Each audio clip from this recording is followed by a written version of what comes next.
We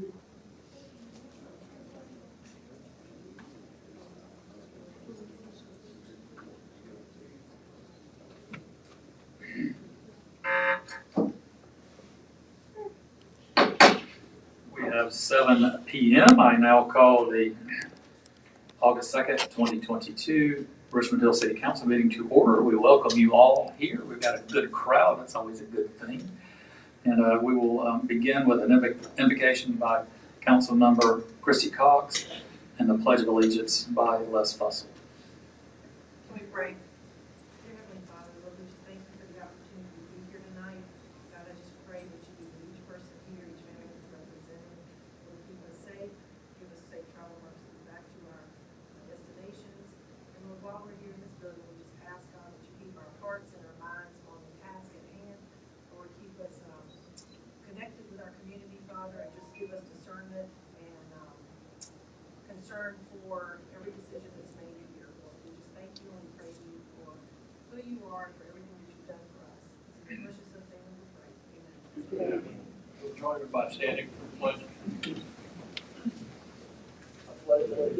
To the flag of the United States of America and to the republic for which it stands, one nation, under God, indivisible, with liberty and justice for all.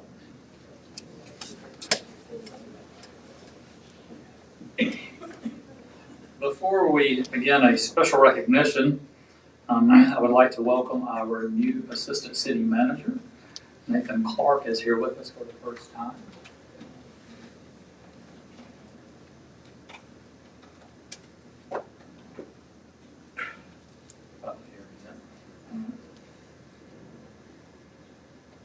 We have a little city business to attend to, our third and final public hearing regarding the 2022 millage rate.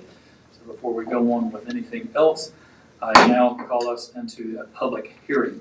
Is there anyone here to speak regarding the 2022 millage rate? Hearing none, I now call this public hearing adjourned. Back to our council meeting. Recognition of SD Gunner Fund volunteers.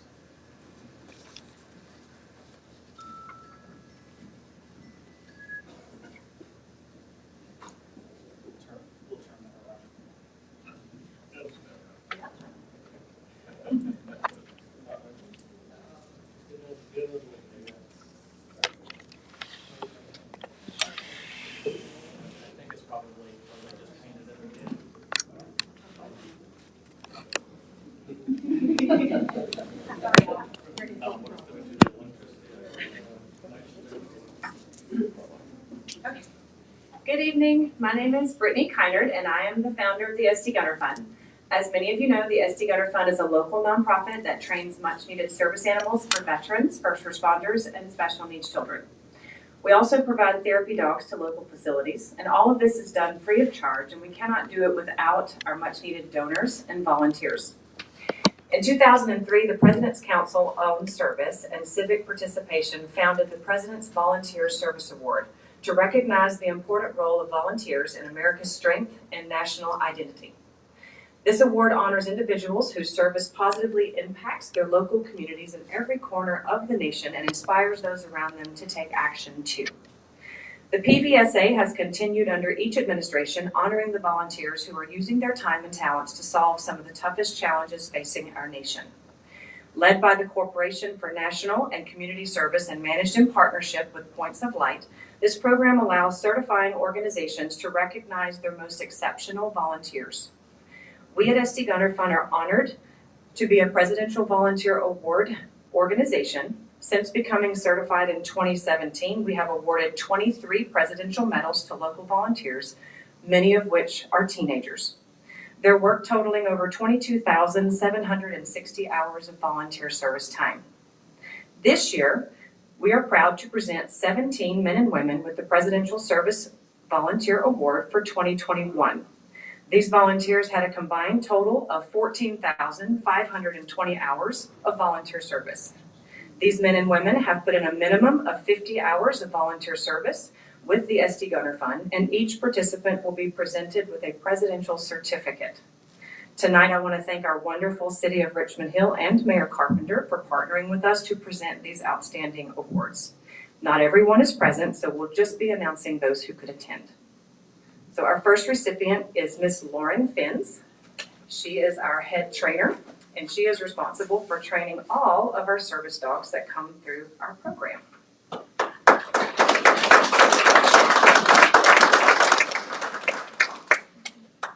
Next up is Miss Ainsley Bateman.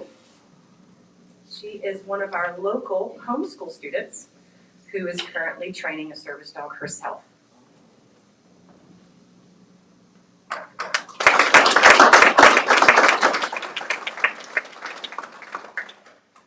Next up is Leilani Tenen. She is a local student who often volunteers for time as our foster parent. So she gets to put up with everybody's dog that comes through the program.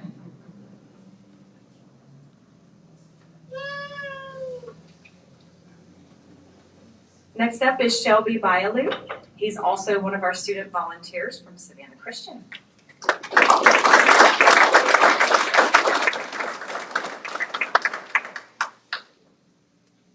And next up is Emery Strickland. She is also one of our student volunteers.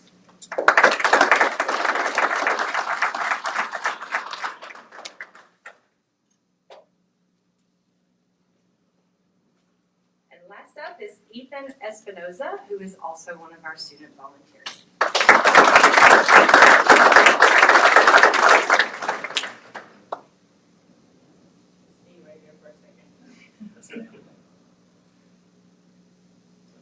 So thank you so much for partnering with us, and thank you so much to our volunteers.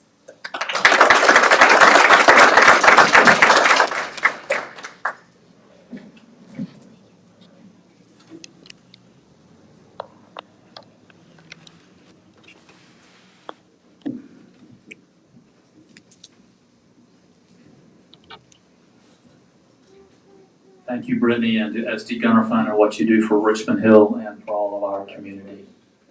And with that said, all of the recipients, if you want to leave now, please go ahead.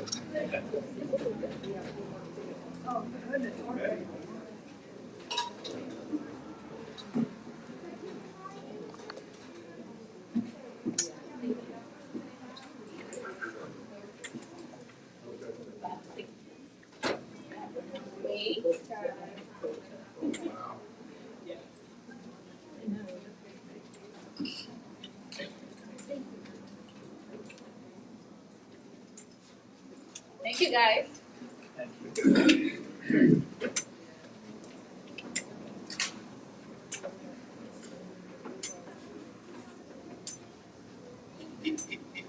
Congratulations.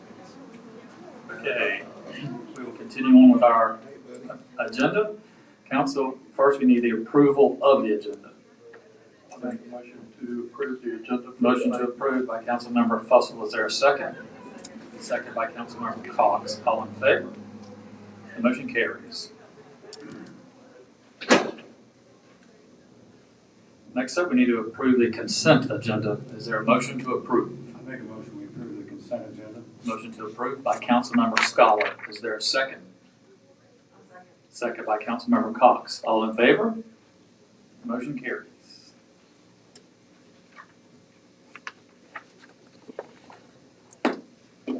Next on the agenda is planning and zoning. Randy Dykes. Good evening, Mayor and Council. The first items we have will be for the Board of Zoning Appeals. So we need to go to the public hearing.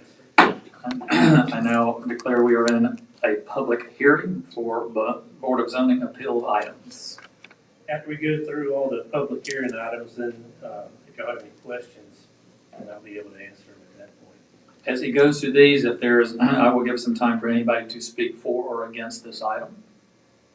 The first item we have is a petition has been filed with the City of Richmond Hill by AAA Sign Company Incorporated on behalf of KFC, requesting a variance to Article 16, Section 16.10 of the Unified Development Ordinance on maximum quantity and maximum size of building signs allowed in a C3 interchange commercial district. The property is zoned C3 interchange commercial district and is located at 4585 US Highway 17, map and parcel 0473-044. So I've got some new drawings I want to hand out to you.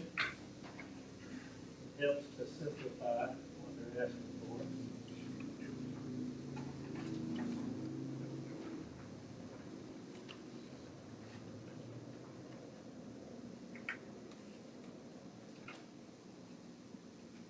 So this is the existing KFC building on Highway 17.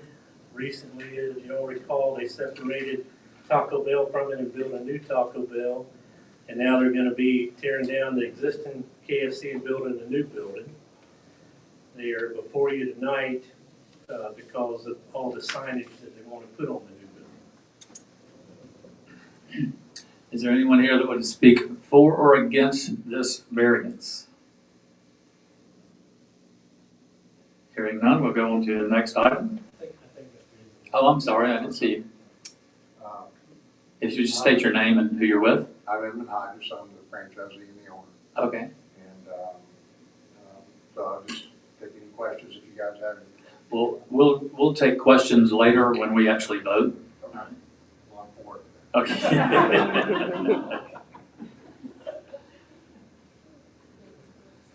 All right. Anyone else want to speak for or against this variance for KFC? Okay. Peach World. Second item is a petition has been filed with the City of Richmond Hill by Georgia Peach World requesting a variance to Article 7, Section 7.3 of the Unified Development Ordinance on minimum setback requirements to allow for an accessory building. The property is on C3 Interchange Commercial District and is located at 4090 Highway 17, map and parcel 0474-001-01. So this is the current Peach World site on Highway 17 by I-95. They have a fruit stand out front of the building that they would like to remain there. It requires a 50-foot front setback, and they are at 35 feet instead of 50.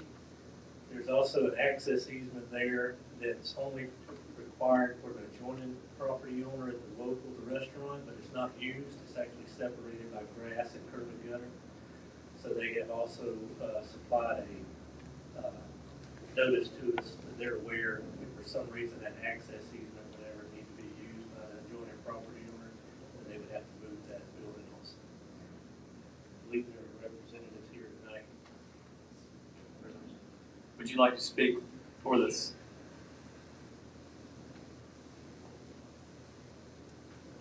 Hi, my name is Jason Riot. I'm the owner of Georgia Peach World, and I am for this variance and can answer any questions when asked. Okay. Thank you. Is there anyone here to speak against the variance?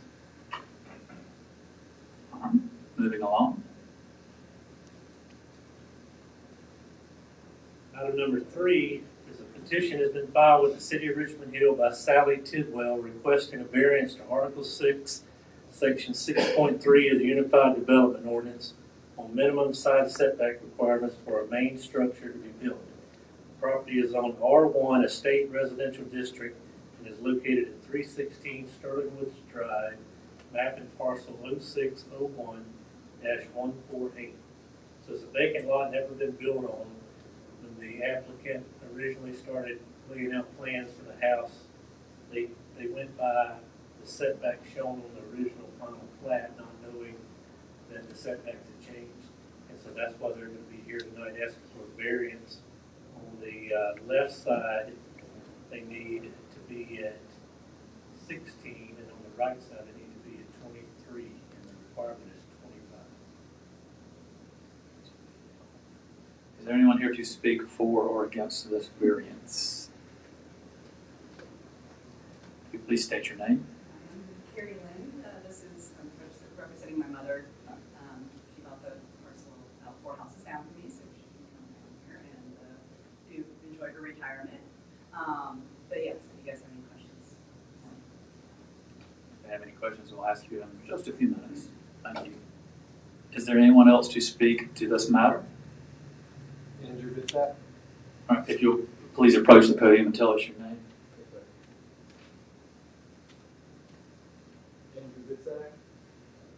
Andrew Vitzak. I live at 300 Sterlingwood Drive, basically right next door, and I just wanted some information as to, did she know about the plan and then change it after, or did she do it beforehand type of thing? So it's just, when did the ordinance get changed and the floor plan was drawn?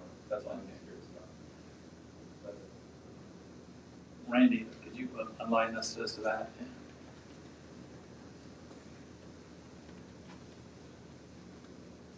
When we adopted the UDO in 2017, that's when the setbacks changed. And so, like I said previously, when she was designing, they used their final plan and what was shown on the final plan. So they didn't realize that the setbacks had changed until they submitted some drawings to us for review. There was a law that actually was changed there in 17 when we adopted that. Sir, does that answer your question? Yes. Is there anything else regarding this variance? Okay, hearing none, we'll move on.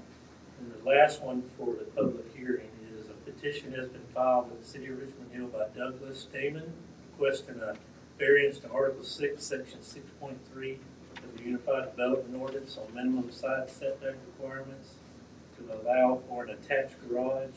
Property is on R2, low-density, single-family residential district, and is located at 465 Sterling Creek Drive, map and parcel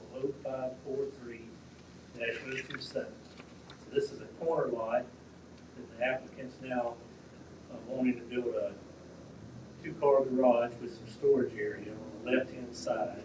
He can meet the back left corner requirement of 20 feet, but he's not able to meet the front left corner. He can only be at 10 feet. Is there anyone here to speak for or against this variance? I'm here, it's my application, and I don't have anything to add, I'm just begging. Okay, thank you, sir. Anyone else to speak to this issue? Hearing none, I now adjourn the public hearing and call us back into our regular council meeting.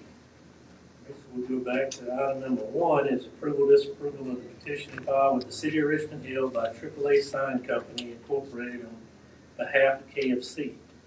Requesting a variance to Article 16, Section 16.10 of the Unified Development Ordinance on maximum quantity and maximum size of building signs allowed in C3 Interchange Commercial District.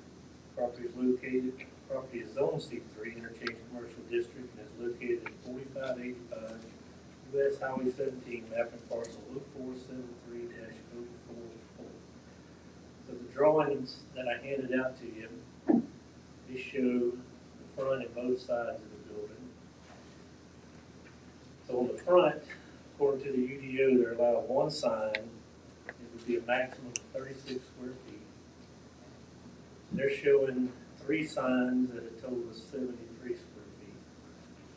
On the right-hand side, you're standing in 17, looking at the building on the right-hand side, they would be allowed one sign for a max of 75 square feet. And they're requesting 3 signs for a maximum of 142.5 square feet. And then the last drawing is the left-hand side. According to the UDO, they won't be allowed any signage on that side. They're requesting 3 signs for a total of 183 square feet. And this here can answer any questions for you. He also has some drawings to show you what the building would look like without the signs. Council, now is our time to get into this and ask some questions and discuss it. I'd like to, Mr. Hodges, if you mind coming back up to the podium, please, sir. I have a couple of questions. Les Fussell. Do you have any other franchises for KFC? Yeah, yeah, I have all of them around here. Okay.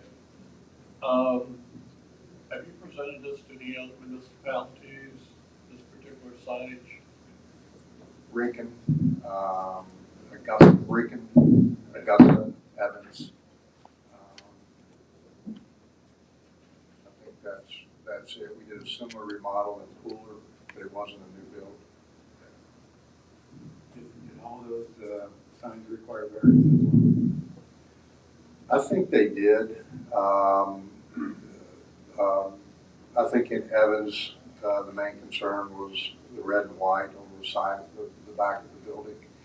And believe it or not, they said it's okay to be all red, but you can't be red and white. We went all red, which it doesn't look nearly as good, I don't think, but that's what we did. But I believe we got the signage, and I know we got it in Rincon and Augusta, and I think we got it in all of it in Evans as well. I mean, this is an awful lot of signage, Huh? tremendous amount of signage. And it's almost 4 times what you would normally be permitted based on UDO. You know, I support visible signs. C3 is a little bit different than most of the other commercial because of the interchange, because of your desire to be visible. But this is an abundance of duplicate signage. So I guess my question would be, is there any of this that could be eliminated? Well, if you allow me, so if you look at the signage first, it's not. I guess there's signage and there's signage, right? And I know that there's, and so this is powder coated metal. It's not backlit or anything like that. So this signage takes up a lot of space, and you know, it's 160 square feet, but it's not neon. It doesn't, you know, flash KFC. So this is the main entrance side of the building, and this is how we would hope to have it. And if I could say, this is one of 3 iterations that we currently build a new building for KFC. There are not many of them out there. I've built them. I built the first one, and they're very expensive to build. But in my opinion, they're the best looking building they have. The others incorporate a lot of stucco, and this is brick. You know, the 2 different types of wood. The building was designed with these types, with these architectural details, and the signage together. It's not a square box, stucco box that you could put a Dairy Queen sign or Taco Bell sign or McDonald's sign on. It was designed specifically to convey a message to the consumer. You know, a message of heritage, but also a message of quality. So on this side, I guess, to reach the 75 feet, we could shrink the Colonel's Mug down to this. They weren't able to get the beard in there, but you could see what it would look like. And I guess we would keep this Colonel Sanders and the hockey crash. On the drive-through side, we lose everything because we're not allowed anything there. This again is metal on here, so it's not lit or anything like that. And as you can see, the lines are kind of designed for the signage. This is how it would look with nothing on it. And the front. Let me just ask you, does that side face 295? The drive-through would be on the This is the drive-through. side. Yeah, heading toward Pine Street, south of 17. Okay, so. South of 17. See, it looks on, to me, it looks on. So on the front, we lose the Colonel's signature and the original recipe chicken. Again, these aren't lit. And we lose the KFC up here. And the Colonel's Mug would have to shrink. Which ones are lit? Just the KFC? Pardon? I said the ones that are actually have lighting. The lettering is KFC? This will have lighting. The mug has lighting. I think that has lighting. This has lighting. And this may be lit under here, but the rest of it is just lit with the lights. So, Sir, could you tell me, if the council doesn't approve the variance, how many business is going to be affected? well, I'm gonna build this building's gonna cost me about $1.5 million to build. You know, and I'm gonna build a building that doesn't look very good. I mean, if I don't sell less, a piece of chicken less, I don't know. I'll have a building that looks incomplete, I think, a big investment. You know, we're ripping out that entire parking lot. And you're building the parking lot, we're creating some green space in the back. One thing I haven't asked for here is a monument sign, which I would be allowed to have a monument sign, which is 80 square feet. We're not supposed to know that. But I'm not asking for that. So if there was consideration to be made, maybe, I know 100 won't count on what I'm asking for. Any plans for any landscaping in the front of the building? Yes, I think we're, I think our site plan has been approved. Okay. Correct, Earl. There's some power lines and utilities. I don't think we get trees in the building. They get trees and stuff. I think, I mean, it is a uniquely designed building as far as, and that's quite frankly why I built it. Because I think it does tell consumers that, this is quality. Instead of being just a stock of box. And it holds up, right? This red is not faded at all. We've had, I think the Augusta store is our first store. Maybe Lincoln, 5 years ago. Councilmember Cox? Do you own the one in Savannah, there at Largo? I do. Okay. Yeah. It looks like on the drawing that where Colonel Sanders' head is, it looks like that's, away from the building. But the one in Savannah, it looks like it's just kind of like a mural painted on the building. This one actually fits to the building. So it'll be, I mean, the drawing may be a little deceptive. It's almost like part of the building. Yeah, it's actually, And so when I rode There's no by space. Savannah to look at what the building looked like, and it basically has all the same signage that you're wanting. right. So, but it didn't look to me like every piece was three-dimensional. It looked like some of it was actually on the building itself. It is. But, It is. Yeah. okay, maybe that, All of maybe, this is on the building, okay. and all of this is on the building, and then this is on the building here as well. And it appeared to me when I went to look at it, that that was kind of your branding. I mean, it all kind of tied in together as your branding, Right. so to speak. Right. It creates it creates a message in a visual. I'm not just flashing something to grab your attention. That's not attention grabbing. Actually, it's very subtle. The building itself is very subtle. It's almost like an old country store or something like that. I think the ground is throwing me off on the visual there, because I don't remember there being that in Savannah. Yeah. The brown behind the wood look. Well, you have the wood. This actual individual pieces of like a heart. It's not a heart. It's just and then this is actually cut out of metal, attached flat.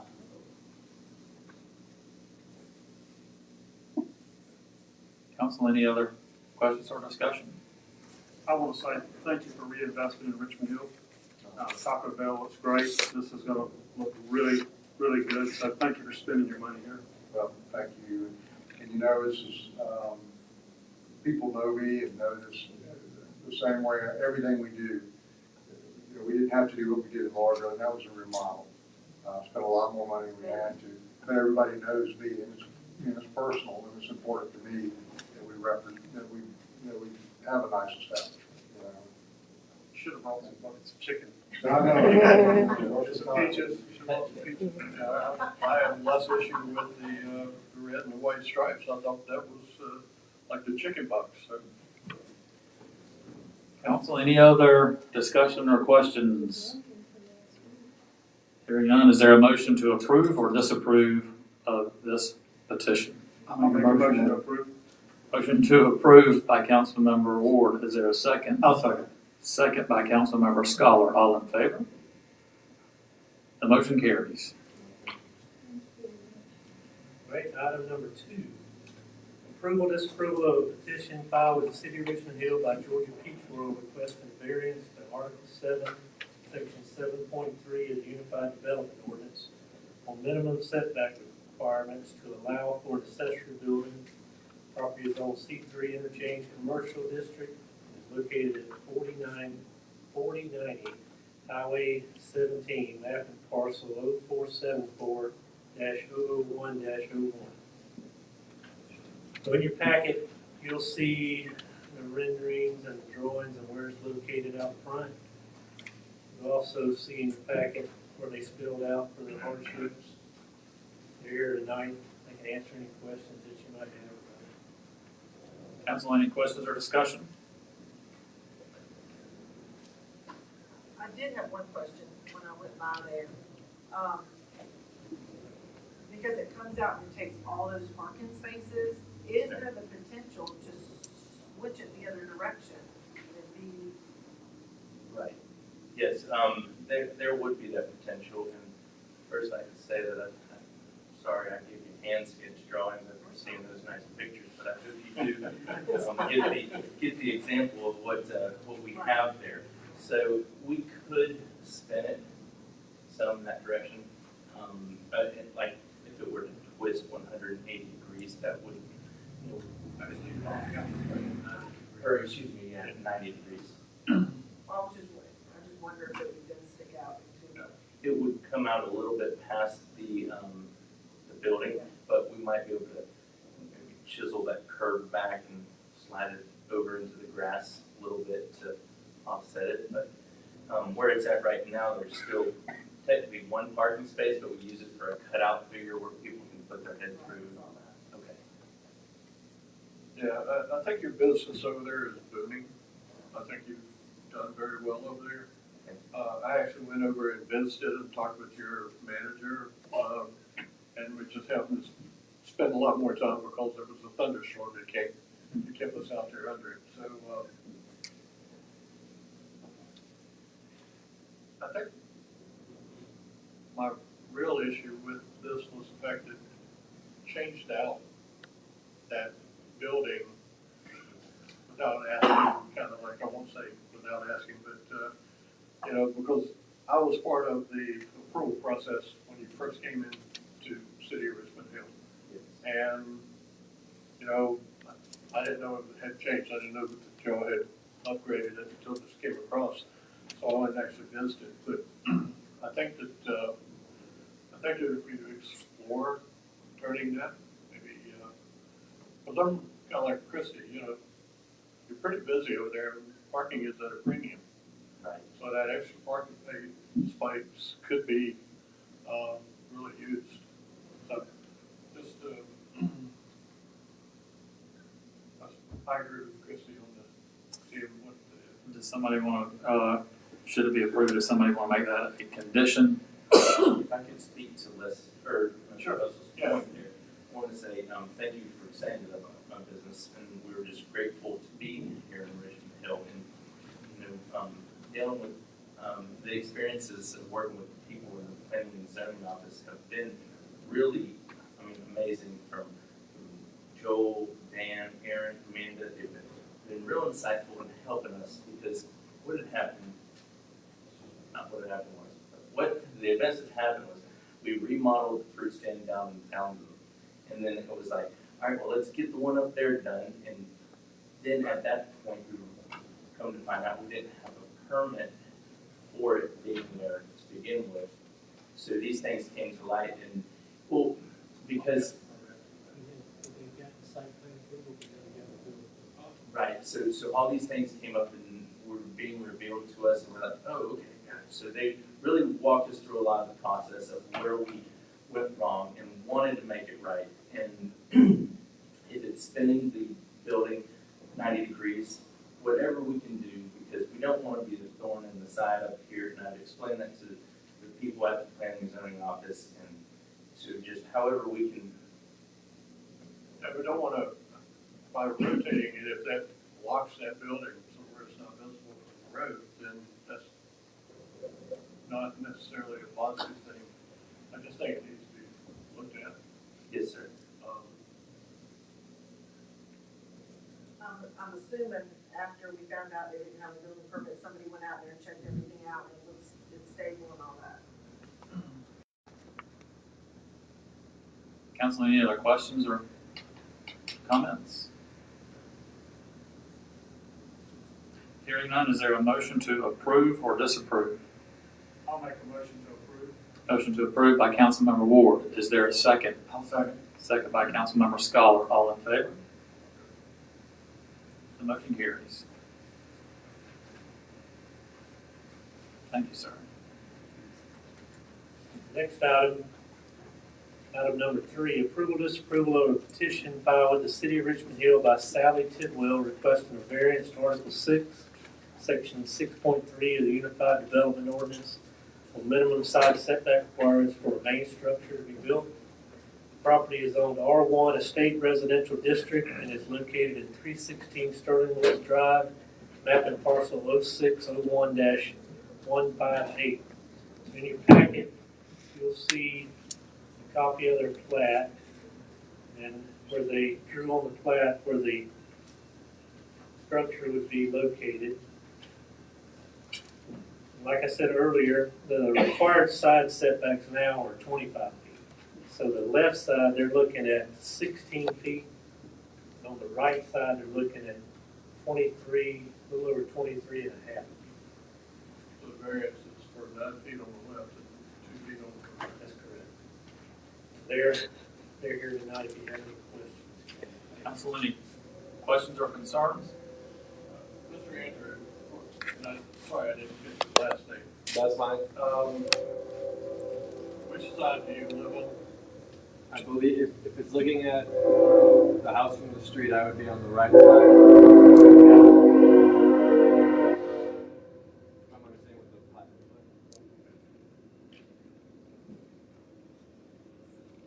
looks like. Council, any other questions?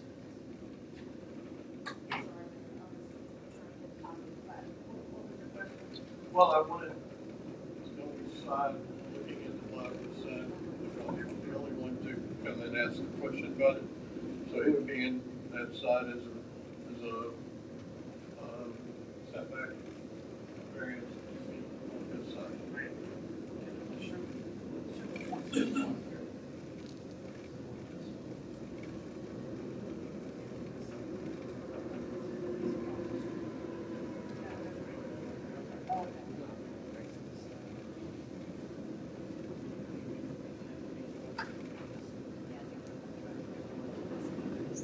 Yeah, towards the alley. Yes, I just wanted to know the dimensions on the side. We didn't get any phone calls. Nobody's called or contacted us tonight. And it's, the sign posted. And the notices. So now they're everybody within 300 feet. Council, any other discussion?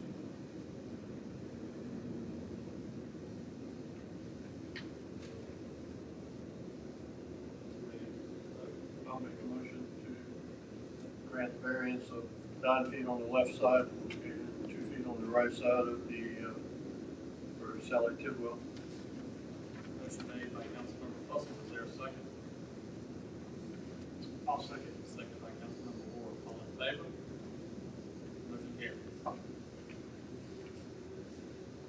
Item number 4 is approval, disapproval of a petition filed with the City of Richmond Hill by Douglas Damon requesting a variance to Article 6, Section 6.3 of the Unified Development Ordinance on minimum side setback requirements to allow for an attached garage.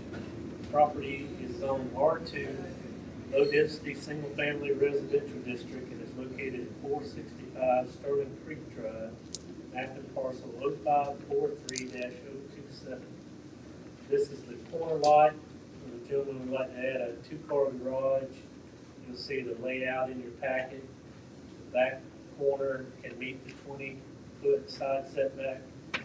The left front corner would be 10. Council, any questions? Did the neighbor respond to anything? Did the neighbor next We door didn't get any respond to call. We didn't anything? get any calls from anybody on this one either. Did you talk to the neighbor next door to see what their thought was? I did not, no. They were sending notices. Yeah, everybody was sent a notice within 300 feet, and the lot was posted on the site. Council, any questions or concerns with this? Mr. Dagan, Yes. what kind of driveway do you plan to put there? Up forward. Please state your name.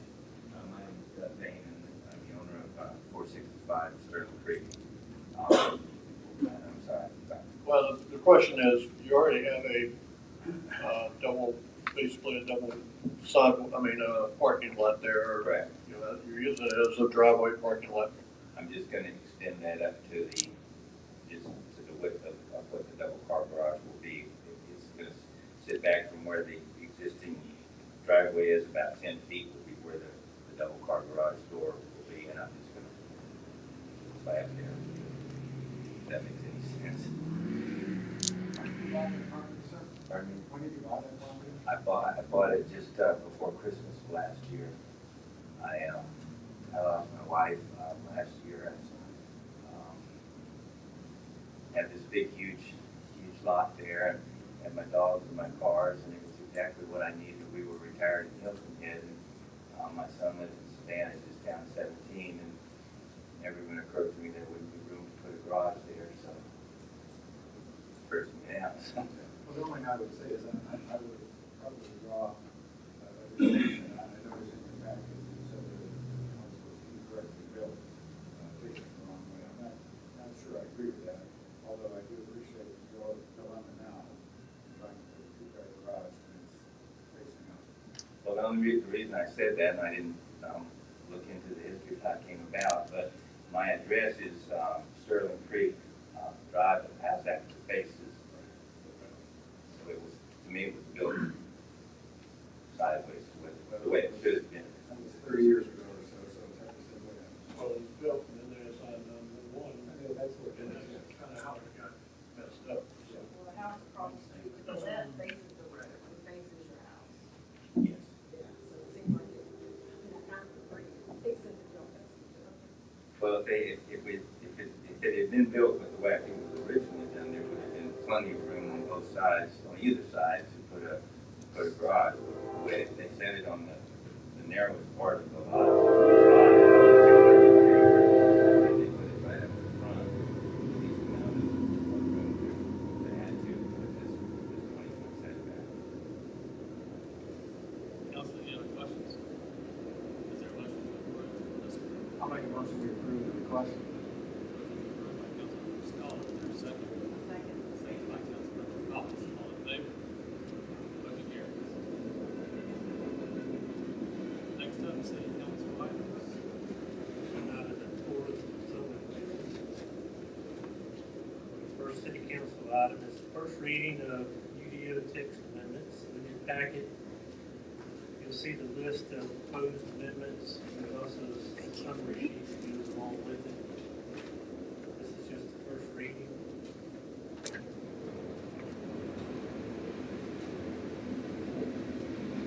This is the first reading of the bill, and the second reading of this September statement. And the last item I have is the ARB Planning Commission verbal report. So on July 21st, the ARB met and they had before them a revised building elevation, or not necessarily the building elevation, but bricks for the proposed in-market Pierce Trail and Highway 17. They're having some issues, like with everything else, getting the bricks that were chosen for the building. They brought numerous samples to the ARB. They didn't really like any of the samples that were brought before them. Since that time, they had asked them if they could come up with some more samples. They provided more to them, and they've all come to a consensus on which one they prefer.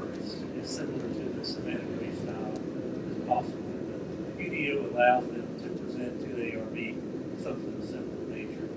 So, they also looked at a revised site plan for Dixon Lassiter.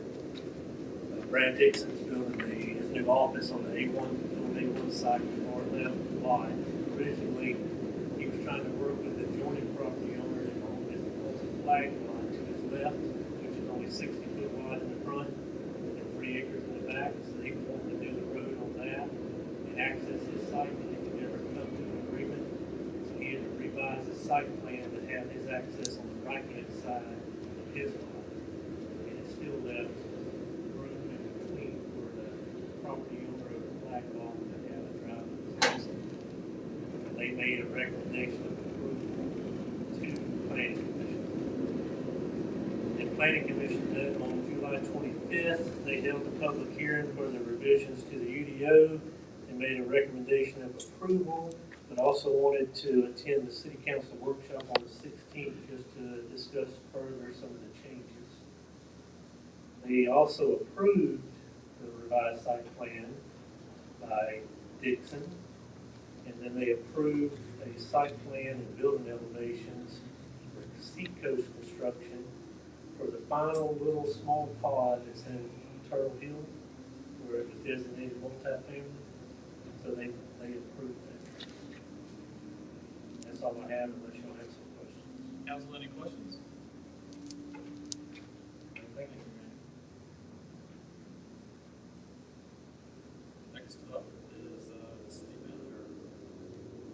I've got just a couple of items. The first one is the disapproval for the Belfast Kelvin Road widening intersection improvements, Bryan County and Radiant. Just kind of quick summary. This is the to get something maybe on paper with the county and Radiant, or excuse me, Radiant. Don't have it, and that we come up with a framework of an MOU that handles the funding of this road. The gist of it is the developer is putting in quite a big chunk of money in the deal, and the county and the city will come up with an equitable way to cover the balance. So the MOU's in your packet. If you have any questions, Bill Cunningham, who we all know is here to maybe help answer questions if any are needed. Council, any questions? I don't have a question, I just have a statement, really. It's good to see the city and the county and Radiant working together for the betterment of Bryan County and the unincorporated part of the county and the city. So I'd like to thank the county, and I'd also like to thank Radiant for working closely with us. Council, any other questions? Is there a motion to approve? I'll make a motion, we approve. Motion approved by Councilmember Scholar. Is there a second? Second by Councilmember Fussell. All in favor? Motion carries. I have this closed session. All right, we will be, Councilmember Ward, I think, is making the motion in just a minute. We will be going into executive session for real estate matters. There to talk about. So there will be no other business after this to discuss. So, Mr. Mayor, if I could note, there is one legal matter that came up this afternoon before I left that I'd like to also discuss. and so we need to add legal matters as well to our executive session. So we are going into executive session for two reasons now: real estate matters and legal matters. Councilmember Ward. That this mayor and council now enter into closed session as allowed by OCGA 50-14-4 and pursuant to advice by the city attorney for the purpose of discussing the following legal matters. That this body in open session adopt a resolution authorizing and directing the mayor or presiding officer to execute an affidavit in compliance with OCGA 50-14-4, and that this body ratify the actions of the council taken in closed session and confirm that the subject matters of the closed session were within exceptions permitted by the open meetings law. Said resolution to be in the form attached hereto. Just add real estate matters to that motion as well. There is a motion by Councilmember Ward. Is there a second? I'll